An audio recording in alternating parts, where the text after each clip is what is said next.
Sunday union வாட்ஸ்அப்ல message, நான் வந்து கல்யாண் மாஸ்டர் மீட் பண்ணேன், நான் சொன்னதை திருப்பி அவரே இல்ல நடந்தது அவரே தான் சொல்றாரு. அவரே சொல்றாரு. ஃபர்ஸ்ட் மெசேஜ் என்ன சொல்றாரு, நான் கல்யாண் மாஸ்டர் மீட் பண்ணேன், சாரி சொல்றேன்னு ஒத்துக்கிட்டேன், ரிசைன் பண்றேன்னு ஒத்துக்கிட்டேன், மக்களுக்காக நீங்கெல்லாம் இதுக்கு அடிச்சுக்கிறீங்க, மக்களுக்காக நான் இதை பண்றேன் அப்படின்னு சொல்லிட்டு அடுத்த மெசேஜ் வருது.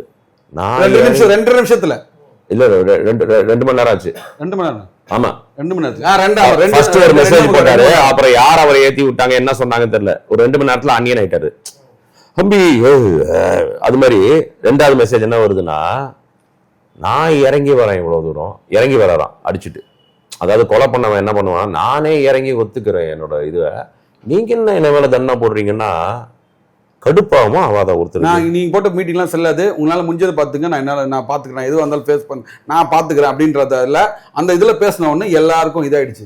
வேணா தைரியம் இருந்துச்சுன்னா நான் இப்ப கூட சொல்றேன், நாங்க 2 பேருமே சொல்றோம், அவரை உட்கார சொல்லுங்க, நாங்களும் உட்காடுறோம், அவர்கிட்ட இருக்கிற எவிடன்ஸ் கொடுக்க சொல்லுங்க, நாங்களும் எவிடன்ஸ் கொடுக்குற சொல்றோம், மக்கள் நிர்ணயிச்சுட்டு யாரு கரெக்டு யாரு தப்புன்னு. எங்களுக்கு ஒன்றும் பிரச்சனையே கிடையாது.